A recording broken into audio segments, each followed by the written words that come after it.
everybody, and welcome back to my channel. And today we're going to be talking about autism and speech therapy.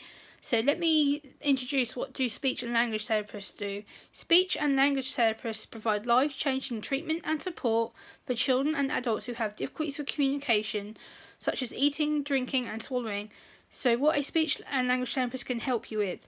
A speech and language therapist can help you with a variety of conditions such as mild, moderate or severe learning disabilities, language delay, difficulties in producing sounds, hearing impairments, cleft lip and palate, stammering, voice disorders, developmental language disorders.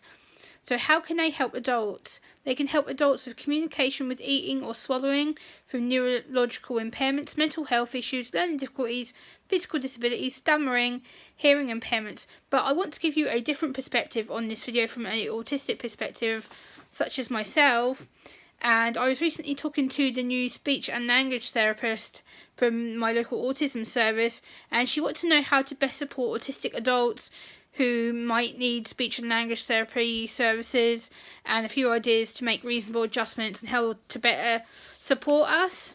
So we talked for quite some time, and I came up with just a few tips from my own perspective. I know I'm not speaking for all autistic adults.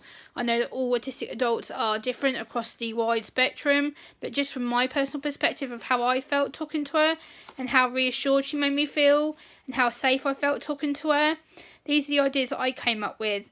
So number one was dimming the lights in the appointment room, letting the individual talk about their special interest, not wearing any bright clothing, not wearing any strong smelling perfume or aftershaves, wearing identification picture on your badge as they may know who they're seeing, sending their appointment letters in coloured envelopes, having a prior introduction meeting to lessen the anxiety or lack of attendance for meetings, let the person have breaks if they get sensory overwhelmed, speak clearly with voice tone and voice pitch. Do not do gestures as we find these difficult to read and difficult to process what you're trying to say. Offer us flexible appointment times, so morning, mid-morning or afternoon. Also, this can be home visits if they are too anxious to travel out to the medical establishment. So these are just a few things that we talked through on the phone call that we had with the social worker and the new speech and language therapist from my local autism service. So I hope this has kind of helped you understand how to support autistic individuals better, to introduce them into a speech and language therapy appointment. And if you like what I've done, I will also attach another article about the benefits of speech therapy. I'll quickly touch on that from my own perspective now. Speech and language therapy for me as an autistic adult, I think it's a really excellent provision. I think it's something that's going to help us develop our communication, our language, ways to socially be appropriate. And the speech and language therapist knows how to better increase in communication skills. They know what works and what doesn't. They know things to suggest to us which will help us get better and, well, not get better, but improve our communication.